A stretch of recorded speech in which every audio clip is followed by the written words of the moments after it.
우리 지난주에 나눴던 말씀 함께 좀 생각해 보겠습니다.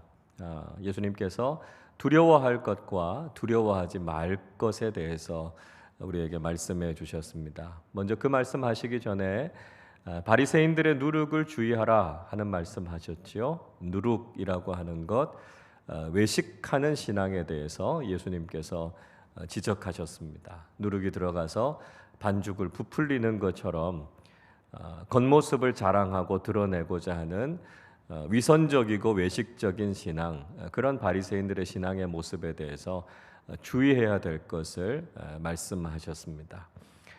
우리의 모든 것, 감추어진 것이 없다는 거지요. 모든 것이 다 드러나게 된다, 이렇게 말씀하셨습니다. 그래서 우리가 늘 정직하고 진실한 신앙인으로 살아가는 것이 참 중요하다 하는 것, 주님께서 우리에게 말씀해 주신 것이죠. 또 한 가지 중요한 것, 두려움에 대한 문제에 대해서 예수님께서 말씀하셨습니다. 우리가 무엇을 두려워해야 될 것인가, 무엇을 두려워하지 말아야 될 것인가 하는 것을 우리가 분명히 알아야 한다는 것이죠. 우리가 사람을 두려워하고 세상을 두려워하는 것은 잘못된 두려움이다 하는 말씀을 드렸습니다. 사탄은 이 잘못된 두려움을 끊임없이 이용하지요. 그래서 우리를 믿음에서부터 멀어지게 한다는 것입니다. 그래서 우리가 잘못된 두려움에 빠질 것이 아니라 오직 한 분, 하나님만 두려워해야 된다 하는 것이죠. 하나님을 두려워한다라고 하는 것은 단지 하나님을 무서워한다는 것을 이야기하는 것이 아니고요. 하나님을 경외한다는 것이죠. 하나님께서 우리의 모든 삶을 다스리고 계신다라고 하는 것, 주관하고 계신다라고 하는 것을 우리가 깨닫는 것입니다. 그래서 하나님은 그저 엄하고 무서우신 하나님이 아니라 우리의 모든 삶을 다 일일이 보살피시고 지키시고 인도하시는 하나님이 되신다는 것이죠. 그래서 하나님을 두려워한다라고 하는 것은 우리가 하나님 앞에 모든 것을 맡기면서 살아간다는 것을 동시에 의미한다라고 하는 것이죠. 그러나 여전히 세상은 우리를 두렵게 합니다. 그래서 우리가 세상 속에서 예수 그리스도를 시인하는 삶을 살아가는 것이 그렇게 쉽지 않은 것이죠. 오늘날과 같은 상황 속에서는 우리가 더더욱 세상 앞에서 내가 예수 믿는 사람이다라고 하는 정체성을 드러내면서 살아가는 것이 점점 어려워지는 시대를 살아가고 있습니다. 그러나 그런 상황 속에서도 사람들과 세상을 두려워할 것이 아니라 우리의 입술을 열어서 예수 그리스도가 나의 구주이심을 고백하는 것이 중요하다는 것이죠. 어떤 상황 속에서도 성령 하나님께서 우리와 함께 하고 계시고 성령님께서 주시는 지혜를 통해서 우리가 이 시대와 이 세상 속에서 무슨 말을 하면서 살아야 할 것인가, 그리고 어떻게 믿음으로 세상과 맞서면서 살아야 할 것인가 하는 것을 우리에게 깨닫게 해 주신다는 것이죠. 그래서 세상을 두려워할 것이 아니라 우리가 우리와 함께 하시는 하나님과 함께 믿음의 승리를 경험하는 삶을 살아야 한다 하는 말씀, 우리가 지난주에 함께 나누었습니다. 자, 오늘은 예수님께서 들려주시는 어리석은 부자의 비유의 말씀을 통해서 우리가 어떻게 그리스도인다운 경제관을 가지고 살아갈 수 있을까, 오늘 말씀을 통해서 함께 좀 생각해 보려고 합니다. 먼저 예수님께서 이 탐심을 물리치라 하는 말씀을 주고 계신데요. 이 탐욕의 문제를 우리가 어떻게 해결할 수 있을지 함께 좀 살펴보겠습니다. 1번입니다. 세상의 유산이 아니라 하나님 나라의 유산에 관심을 두라는 것입니다. 세상의 유산이 아니라 하나님 나라의 유산, 거기에 관심을 두고 살아가라는 것이죠. 13절을 읽어보겠습니다. 무리 중에 한 사람이 이르되 선생님, 내 형을 명하여 유산을 나와 나누게 하소서 하니. 무리 중에 한 사람이 예수님께 나와왔습니다. 그리고 자신의 삶의 문제를 가지고 예수님께 아뢰었죠. 그 문제가 무엇인가 하면 아버지가 물려준 유산과 관련된 문제였습니다. 아마도 아버지가 상당히 많은 유산을 자녀들에게 물려주었던 것 같습니다. 그런데 유산을 나누는 그 과정 속에서 이 사람이 자기 형과 좀 다툼이 있었던 거죠. 그래서 이 문제에 대해서 예수님께서 좀 판단을 내려달라 이렇게 부탁하고 있는 것을 볼 수 있습니다. 우리의 삶에 문제가 있을 때 그 문제를 가지고 예수님께 나간다라고 하는 것은 올바른 태도죠. 그러나 우리가 예수님께 가지고 나가서 알아야 할 문제가 있고요. 또 그렇지 않은 문제가 있다라고 하는 것이죠. 그래서 적어도 이런 세상적인 유산의 문제는 예수님께 가지고 나아가거나 예수님의 판단을 구할 그런 문제는 아니다라고 하는 것이죠. 그리고 이 유산 때문에 결국은 이 사람이 빠져 있는 아주 심각한 문제가 있다라고 하는 것을 예수님께서 지적해 주고 계십니다. 자, 이 유산이라고 하는 문제는 사실 세상적인 관점에서도 그렇게 긍정적으로 보지 않는 경우들이 많지 않습니까? 그래서 적지 않은 사람들이 유산 물려주지 않기 운동 이런 것들을 합니다. 내가 가지고 있는 돈이 있지만 이걸 자녀들에게 물려주기보다는 꼭 필요한 만큼만 자녀들에게 주고 나머지는 다 기부를 하거나 사회에 환원하는 경우들을 볼 수 있죠. 왜냐하면 이 유산이라고 하는 것이 가지는 부정적인 영향, 그로 인해서 좋지 않은 결과들이 나타나게 되는 거죠. 유산을 자녀들에게 물려주는 것 때문에 자녀들의 인생이 복된 것보다 오히려 자녀들 사이에서 다툼이 일어나는 경우들이 많기 때문에 이런 유산의 부작용 때문에 사실 세상적인 관점에서 볼 때도 이 문제는 그렇게 바람직한 게 아니다 이렇게 이야기하는 경우들이 많습니다. 특별히 믿음의 사람의 입장에서 우리가 이 유산이라고 하는 것들을 생각할 때는 세상적인 것, 돈, 또 어떤 물질적인 것 이런 것들보다 우리가 더 중요한 것을 우리의 자녀들에게 물려주어야 한다는 것이죠. 그게 무엇이겠습니까? 아무리 많은 유산을 물려주어도 전혀 부작용이 없는 유산, 믿음의 유산이죠. 믿음의 유산. 그러니까 하나님 나라의 유산을 우리 자녀들에게 물려주면 그 영원토록 우리 자녀들에게 복이 된다는 것입니다. 시편 106편 5절은 이런 말씀이 있습니다. 내가 주의 택하신 자가 형통함을 보고 주의 나라의 기쁨을 나누어 가지게 하사 주의 유산을 자랑하게 하소서. 참 귀한 고백이죠. 시인이 그런 이야기를 합니다. 주의 나라, 하나님 나라의 기쁨을 누리게 해 주십시오. 주님께서 주신 이 유산, 이걸 자랑하게 해 주십시오. 이렇게 노래하고 있습니다. 우리가 우리의 다음 세대들에게, 우리의 자녀들에게 남겨주어야 하는 정말 중요한 유산이 있다면 믿음의 유산입니다. 믿음의 유산. 우리가 하나님을 어떻게 믿고 하나님을 어떻게 섬겼는가라고 하는 이 믿음의 유산을 우리 자녀들에게 물려줄 때 아무 부작용이 없어요. 우리 자녀들의 인생이 정말 영원토록 복된 인생이 될 수 있다는 것이죠. 그래서 우리가 우리 자녀들에게 세상적인 그 무엇을 물려주는 것, 세상적인 유산에 대한 관심이 아니라 어떻게 하면 우리 자녀들에게 이 하나님 나라의 유산을 물려줄 수 있을까? 거기에 관심을 가지고 살아가실 수 있기를 바랍니다. 2번입니다. 세상의 재판장 앞에 서지 말고 영혼의 재판장이신 하나님 앞에 서라는 것입니다. 세상적인 문제를 가지고 우리가 재판하고 판단하고 다툴 것이 아니라 중요한 건 뭐죠? 우리 영혼의 문제를 판단하실 하나님 앞에 서야 된다는 것입니다. 14절 읽어보겠습니다. 이르시되 이 사람아 누가 나를 너희의 재판장이나 물건 나누는 자로 세웠느냐 하시고, 예수님께서는 지금 그 사람이 아주 단단히 예수님에 대해서 오해하고 있다 이렇게 말씀하고 있습니다. 그 사람이 예수님을 어떻게 생각했다는 것입니까? 세상적인 문제를 판단해주는 세상의 재판장처럼 생각했다는 거죠. 물건 나누는 자로 생각했다는 것입니다. 그러나 이것은 예수님에 대해서 아주 단단히 오해한 것이다. 예수님께서 그렇게 말씀하고 있습니다. 사람들은 예수님에 대해서 오해하는 경우들이 참 많았습니다. 사람들이 흔히 예수님에 대해서 어떻게 생각했습니까? 아, 예수님 기적을 행하시는 분이다. 예수님 병자를 고치시는 분이다. 예수님은 귀신을 쫓아내시는 분이다. 사람들은 예수님에 대해서 그렇게 이해하고 있는 경우들이 많았습니다. 특별히 예수님께서 오병이어의 기적을 일으키지 않았습니까? 그 기적을 보고 난 이후에 사람들이 어떻게 생각했죠? 예수님이 왕이 돼야 된다는 거죠.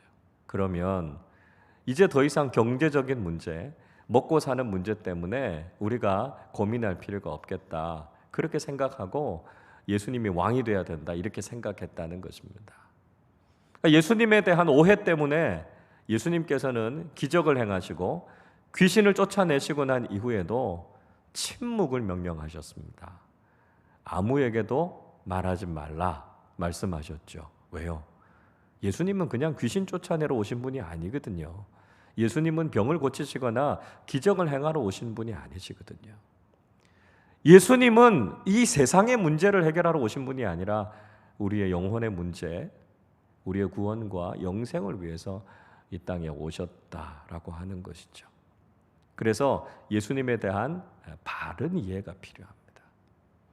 그래서 예수님께 우리가 단지 세상의 문제를 가지고 나갈 것이 아니라 우리의 구원의 문제, 우리의 영적인 문제를 판단하실 주님 앞에 우리가 서야 된다는 것이죠. 구원의 문제, 영생의 문제, 그 문제를 우리가 판단해 주실 주님의 심판대 앞에 서서 우리가 의롭다고 인정함을 받고 구원받은 하나님의 자녀가 되어야 한다는 것입니다.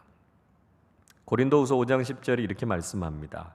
이는 우리가 다 반드시 그리스도의 심판대 앞에 나타나게 되어 각각 선악간에 그 몸으로 행한 것을 따라 받으려 함이라 말씀하고 있습니다. 여러분, 우리는 영혼의 재판장이신 하나님 앞에 설 겁니다.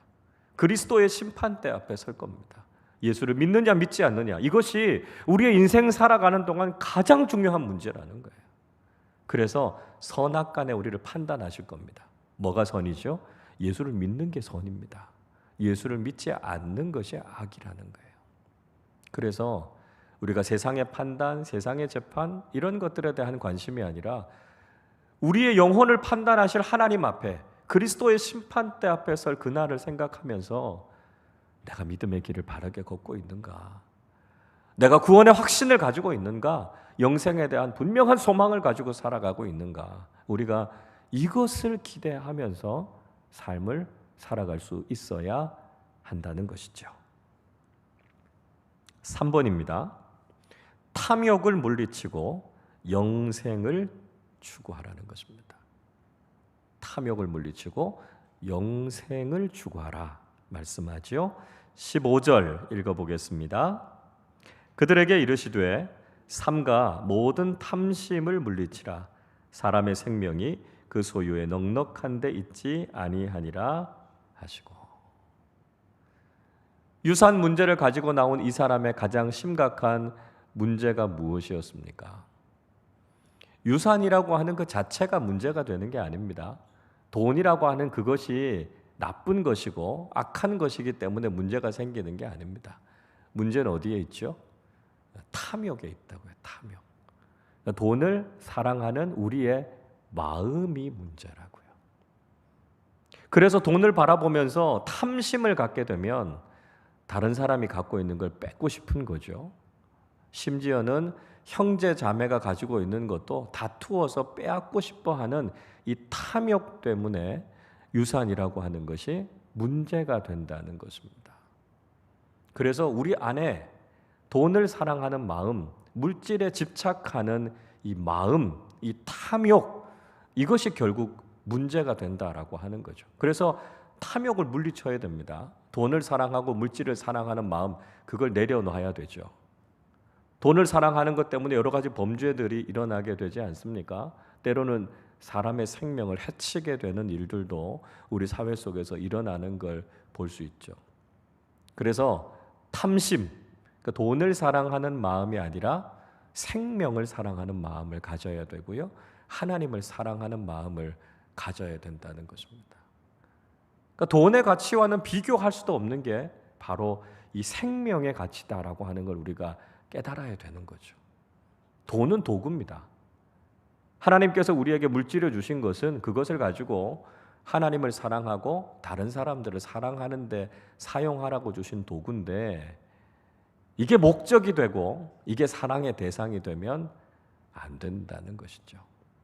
그래서 우리가 돈이 아니라 생명을 사랑하는 사람이 돼야 되죠. 육신의 생명도 중요하지만 그보다 더 중요한 건 무엇입니까? 영원한 생명입니다. 그래서 우리가 영생을 얻기 위해서 영원한 생명을 가장 소중하게 생각해야 되고요. 그것을 위해서 우리에게 주신 도구를 지혜롭게 잘 사용하는 사람들이 되어야 한다는 것입니다. 그래서 돈을 사랑하는 탐심, 탐욕을 내려놓고 자신의 생명을 사랑하고 다른 사람의 생명을 사랑하고 영원한 생명을 사랑하면서 살아갈 때 우리가 바른 믿음의 삶을 살아갈 수 있다는 것이죠. 그래서 예수님께서 탐심, 탐욕을 물리치라 이렇게 말씀하고 계십니다. 그리고 그것을 잘 이해할 수 있도록 오늘 어리석은 부자의 비유의 말씀을 예수님께서 들려주고 계시죠. 이 어리석은 부자의 비유를 통해서 우리에게 주시는 영적인 교훈이 무엇인가 한번 정리해 보도록 하겠습니다. 1번입니다. 물질적인 풍요보다 영적인 부요를 사모하라는 것입니다. 물질적인 풍요보다는 영적인 부요함을 사모하면서 살라 하는 것이죠. 16절 읽어보겠습니다.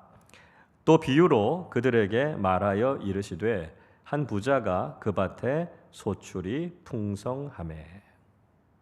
자, 어리석은 부자의 비유를 들려주고 계십니다. 자, 이런 이야기입니다. 이 부자가요 농사를 지었는데 그 해에 수확이 굉장히 많았습니다. 그러니까 풍년이 든 것이죠. 풍년이 들어서 수확을 많이 거두어 들였다라고 하는 거 아무런 문제가 되지 않습니다. 오히려 이렇게 수확을 많이 거두어 들이고 풍년이 됐다라고 하는 것은 하나님께서 주시는 복이다 이렇게 말할 수 있죠. 신명기 11장 14절은 이렇게 말씀합니다. 여호와께서 너희의 땅에 이른 비 늦은 비를 적당한 때에 내리시리니 너희가 곡식과 포도주와 기름을 얻을 것이요 말씀하죠. 하나님께서 때를 따라서 이른 비와 늦은 비를 내리신다라고 말씀합니다. 그래서 적당한 비를 내려주셔서 하나님께서 풍성한 열매를 맺게 하신다는 거죠. 풍성한 것을 얻게 하시고 누리게 하시는 것 하나님께서 주시는 복입니다. 자, 그런데 우리가 단지 물질적인 풍요에만 머물면 안 된다라고 하는 거죠. 거기에 안주하고 그것을 누리는 것에만 관심을 가져서는 안 된다는 것입니다. 우리의 관심은 한 단계 더 나아가야 되죠. 그게 뭐죠? 영적인 부요함입니다. 그러니까 우리가 세상적으로 얼마나 풍요로운 삶을 살아가는가, 이게 1차적인 목표가 아니고요. 우리가 얼마나 영적으로 풍성한 삶을 살아갈 수 있을까? 우리가 얼마나 영적으로 성숙한 삶을 살아갈 수 있을까? 얼마나 하나님을 닮는 삶을 살아갈 수 있을까? 이게 더 중요하다는 거예요. 그래서 물질적인 부유함, 거기에 만족하고 그것만 추구하는 것이 아니라 우리의 삶이 어떻게 하면 영적으로 더 풍요로워질 수 있을까? 우리 그 관심을 가지고 살아가야 된다는 것이죠. 2번입니다. 풍요로 인한 고민보다 하나님께 감사하라는 것입니다. 풍요로 인한 고민보다는요, 하나님께 감사하는 태도가 중요하다는 것이죠. 자, 17절 읽어보겠습니다. 심중에 생각하여 이르되 내가 곡식 쌓아둘 곳이 없으니 어찌할까 하고. 자, 부자가 그 해에 엄청나게 많은 수확을 거두어 들였습니다. 그러다 보니까 고민이 생겼습니다. 왜냐하면 이 많은 수확을 쌓아둘 곳이 없는 거예요. 아니, 어떻게 해야 되지? 많은 걸 거두어 들이기는 했는데 이거 도대체 어디다가 넣어야 되지? 이렇게 고민하고 있는 겁니다. 간혹 보면 이런 말씀하시는 분들이 있으세요. 제가요 돈이 너무 많아서 어디 써야 될지 잘 모르겠어요. 이게 참 고민이에요. 이렇게 말하시는 분들이 있더라고요. 우리 아이가요 공부를 너무 잘해서 대학을 여러 군데 다 붙었는데 어느 대학을 보내야 될지 고민이에요. 어떤 분들이 이런 얘기 하십니다. 제가 너무 건강해서요. 제가 힘이 남아 돌아서 이 힘을 도대체 어디에 써야 될지 모르겠어요. 이렇게 이야기하시는 분들이 있더라고요. 근데 여러분, 이렇게 이야기하는 것은 두 가지 차원에서 아주 잘못하는 것입니다. 하나는요, 다른 사람들의 관계, 다른 사람들을 배려한다는 입장에서 굉장히 잘못하는 겁니다. 여러분, 지금도 경제적으로 너무너무 어려워서 하루하루 힘겹게 살아가고 계신 분들이 얼마나 많습니까? 자녀들의 진학, 진로 문제 때문에 지금도 눈물로 간절하게 기도하는 부모님들이 얼마나 많으십니까? 질병 때문에, 육신의 연약함 때문에 힘들어하고 계신 환우들이 얼마나 많으십니까? 만약 이런 분들이 이런 이야기 들으면 얼마나 낙심이 되겠어요? 얼마나 상처가 되겠어요? 여러분, 우리가 말 한마디를 하더라도 이 말을 들을 분들이 어떻게 들을까? 그분들을 배려하는 태도가 필요하다는 거죠. 혹시라도 상처가 되지 않을까? 혹시 실족하지 않을까? 시험에 들지 않을까? 여러분, 우리가 말 한마디를 해도 이 말을 들을 다른 분들을 배려하고 생각하는 그런 성숙한 믿음의 모습이 필요하다라고 하는 것이죠. 자, 더 중요한 것은요, 이 모든 것을 허락하신 하나님 앞에 이건 큰 죄입니다. 우리가 잘해서 이렇게 많은 걸 가진 겁니까? 우리가 잘해서 건강한 겁니까? 아니잖아요. 하나님께서 우리에게 다 허락해 주신 거 아닙니까? 내가 무엇을 잘해서 이 많은 것을 가졌습니까? 하나님이 주시지 않았으면 우리가 이거 가질 수 있습니까? 이거 누릴 수 있습니까? 하나님께서 다 주신 겁니다. 우리 뭐라고 고백해야 되죠? 하나님, 저 같은 사람에게 이런 것 맡겨주시고 허락해 주셔서 너무 감사합니다. 그리고 하나님께서 이 귀한 것 주셨는데, 하나님, 감당할 수 없는 은혜를 주셨는데 제가 어떻게 살아야 될까요? 어떻게 하나님의 은혜에 응답하는 삶을 살아야 될까요? 이게 일생 살아가는 동안 우리의 질문이 돼야 됩니다. 시편 116편 12절에 이렇게 말씀해요. 내게 주신 모든 은혜를 내가 여호와께 무엇으로 보답할까? 하나님께서 우리에게 너무 큰 은혜를 주셨어요. 내게 주신 모든 게 다 하나님의 은혜입니다. 이 놀라운 은혜 받았는데 하나님, 저 어떻게 살아야 될까요? 이 은혜 어떻게 보답해야 될까요?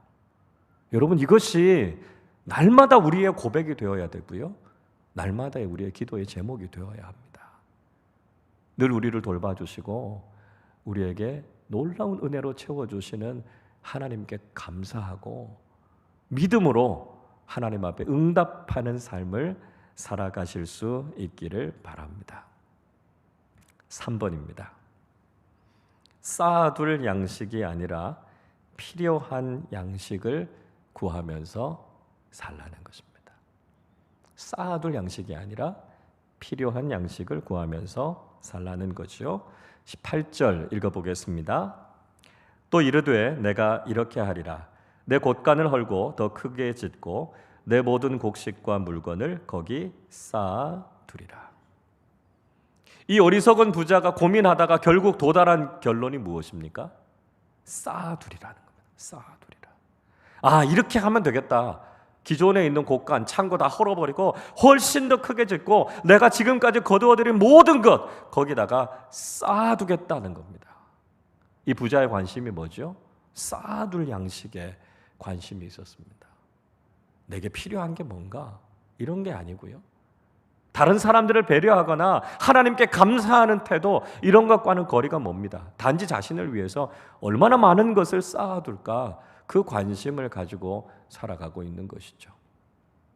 여러 번 말씀드렸지만 이 부자가 살아가고 있었던 예수님 당시의 시대에 대부분의 유대인들은 하루에 한 끼 정도 먹는 절대 빈곤을 경험하고 있었습니다. 그렇게 가난한 사람들이 있는데 그저 내가 쌓아둘 것에만 관심을 가지고 살아간다라고 하는 것은 바람직한 태도라고 할 수 없죠. 여러분, 이 어리석은 부자만 그렇습니까?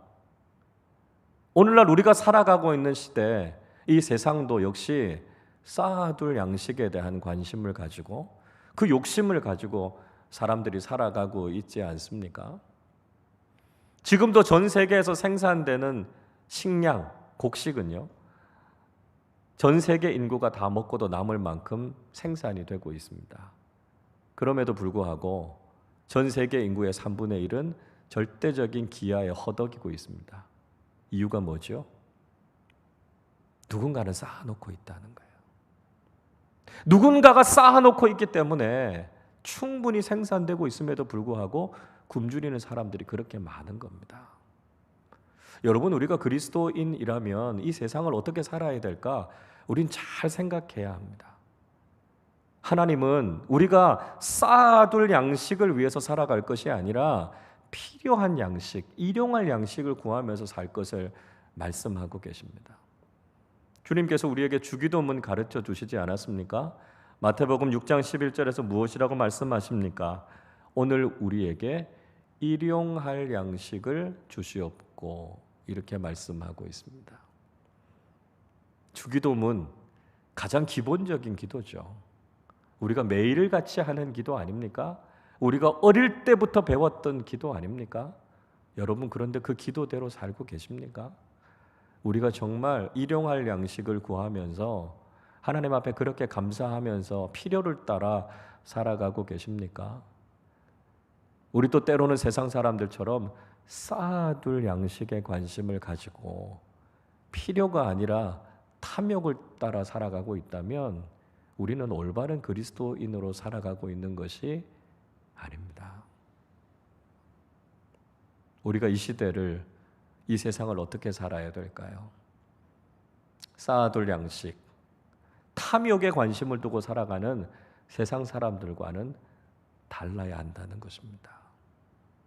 우리가 주기도문을 고백하는 것처럼 일용할 양식, 우리가 그리스도인으로서 살아가는데 필요를 구하면서 살아가고 우리에게 주신 것들을 가지고 우리 이웃들과 나누는 삶을 살아갈 때 우리는 그리스도인답게 살 수 있다는 것이죠. 4번입니다. 많은 소유가 영적인 평안을 주지 않는다는 것입니다. 돈이 많다고 해서 우리의 삶이 평안해지는 것이 아니라는 것이죠. 19절 읽어보겠습니다.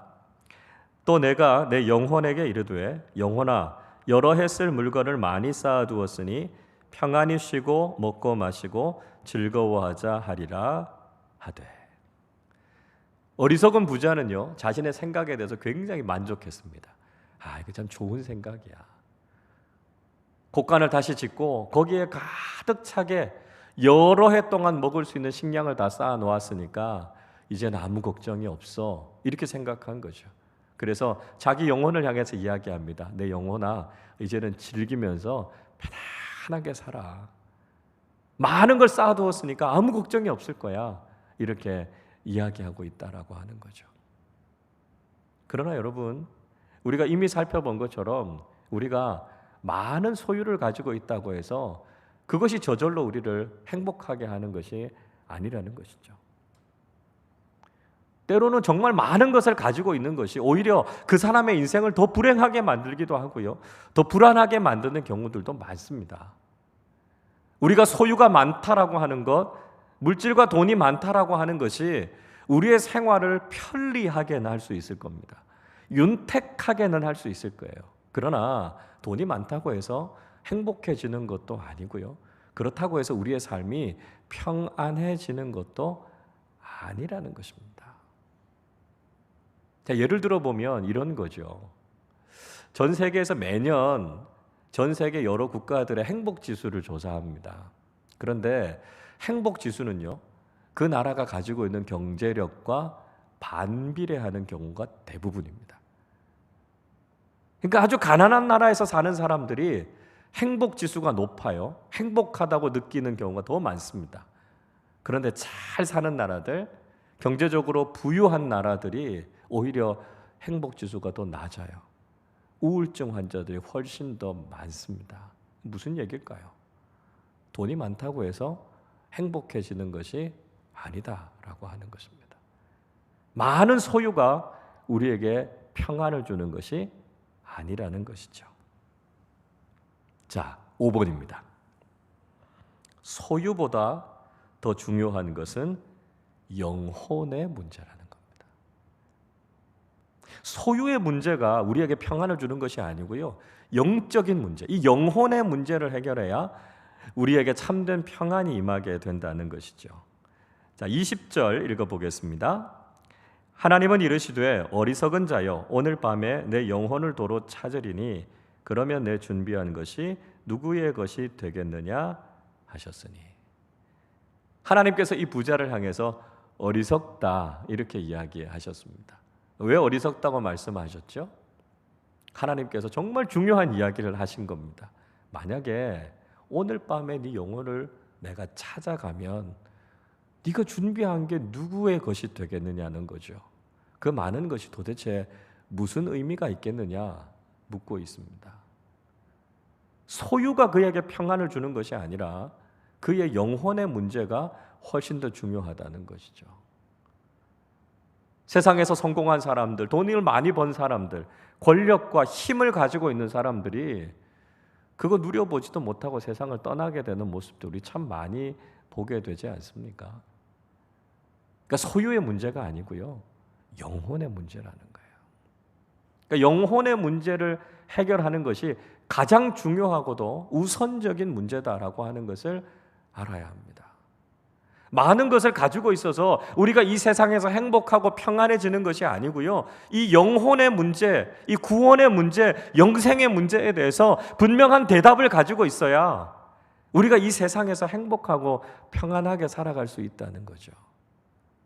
구원의 확신이 있으면, 영생에 대한 분명한 소망이 있으면 부자로 살아가든지 가난한 자로 살아가든지 우리는 이 세상에서 행복하게 살아갈 수 있습니다. 부유해도요, 그 물질에 집착해서 살지 않습니다. 가난하다고 해서 그것 때문에 낙심하지 않습니다. 영혼의 문제에 대한 분명한 해답, 영혼에 대한 분명한 확신, 구원에 대한 분명한 확신이 있으면 이 세상의 삶이 어떠하든지 간에 우리의 삶은 평안할 수 있고요, 행복할 수 있다는 거예요. 그래서 우리가 가장 중요하게 생각하고 기도해야 되는 문제는 소유의 문제가 아니고요, 바로 영혼의 문제다라고 하는 것이죠. 잠언 30장 8절과 9절에 이런 기도가 나옵니다. 잘 한번 들어보십시오. 곧 헛된 것과 거짓말을 내게서 멀리 하옵시며 나를 가난하게도 마옵시고 부하게도 마옵시고 오직 필요한 양식으로 나를 먹이시옵소서. 혹 내가 배불러서 하나님을 모른다 여호와가 누구냐 할까 하오며 혹 내가 가난하여 도둑질하고 내 하나님의 이름을 욕되게 할까 두려워함이니이다. 이게 아굴이라고 하는 사람의 잠언입니다. 아굴이 지금 하나님 앞에 뭘 구하고 있느냐 하면, 하나님, 제가 너무 부자가 돼서 하나님이 누굽니까? 저 하나님 모릅니다. 그리고 물질에 의지하면서 살지 않게 해 주십시오. 또 내가 너무 가난해서 그것 때문에 시험에 들고 범죄해서 하나님 욕되게 하지 않게 해 주십시오. 아굴이 그렇게 기도하고 있습니다. 저는 이 시대를 살아가는 우리 그리스도인들에게 참 중요한 기도가 이 기도라고 생각합니다. 우리가 부자가 되고 가난한 사람이 되고 이 문제 때문에 우리가 좌우하고 일희일비하는 인생이 아니라 우리의 삶에 정말 하나님을 바르게 알고 하나님을 바르게 믿고 따라가는 사람이 되는 것, 이게 우리에게 가장 중요하다는 것이죠. 부유하냐 가난하냐 이것 때문에 우리가 좌우되는 인생이 아니라 정말 하나님 앞에서 바르게 서서 영적인 이 문제를 해결하고 영원한 소망을 가지고 이 땅을 살아갈 수 있을 때 우리는 그리스도인답게 이 세상을 살아가게 된다는 것이죠. 6번입니다. 자신을 위한 부유함이 아니라 하나님께 대하여 부요한 사람이 되라는 것입니다. 21절 읽어보겠습니다. 자기를 위하여 재물을 쌓아두고 하나님께 대하여 부요하지 못한 자가 이와 같으니라. 예수님께서 어리석은 부자에 대해서 결론적으로 이렇게 말씀하셨습니다. 이 어리석은 부자는 자기를 위해서는 부유한 자인 것 같지만 적어도 하나님 앞에서는 부유한 사람이 아니다라고 하는 것이죠. 그러니까 자기의 기준, 세상적인 기준으로서는 부자일지 모릅니다. 그러나 정말 그 인생을 평가하실 하나님 앞에서는 전혀 부유한 자가 아니라는 거예요. 그래서 우리가 세상에서 어떤 평가를 받느냐, 거기에 관심을 갖고 살아서는 안 된다는 것이죠. 부자 서열 몇 위, 내가 가지고 있는 자산이 얼마, 이런 건 하나님께서 아무 관심이 없다는 거예요. 하나님께 아무 의미가 없다는 거예요. 중요한 것은 하나님께서 칭찬하실 만한 인생인가, 하나님 앞에서 부요한 삶을 살았는가, 이게 중요하다는 것이죠. 하나님께서 우리 각자에게 다른 것들을 맡겨주셨습니다. 하나님께서 맡겨주신 것을 가지고 하나님의 뜻에 따라서 잘 사용했는가, 이건 물어보십니다. 하나님께서 우리 각자에게 맡겨주신 물질과 건강과 시간을 가지고 하나님과 사람들을 사랑하는 일을 위해서 잘 사용했다면 우리는 하나님 앞에서 부요한 삶을 사는 것입니다. 하나님의 것을 하나님께 드릴 수 있는 믿음의 삶을 사는 것, 그리고 하나님께서 우리에게 맡겨주신 것을 가지고 우리의 이웃들과 함께 나누고 이웃들을 섬길 수 있는 넉넉함을 가지고 살아가는 것, 그것이 바로 하나님 앞에서 부요한 인생을 살아가는 것이라는 거죠. 그게 바로 하늘의 보화를 쌓아가는 삶이라는 것이죠. 하늘의 풍성한 상급을 누리게 된다는 것입니다. 여러분, 우리는 그리스도인으로 살아갈 때 바른 경제관을 가지고 살아야 합니다. 우리가 이 시대를 살아가면서 물질은 꼭 필요하죠. 그러나 탐욕을 따라서 살아서는 안 된다는 것입니다. 쌓아둘 양식을 추구하며 살아가는 것이 아니라 일용할 양식, 필요를 따라 살아갈 때 우리는 그리스도인답게 살아가게 된다는 것이죠.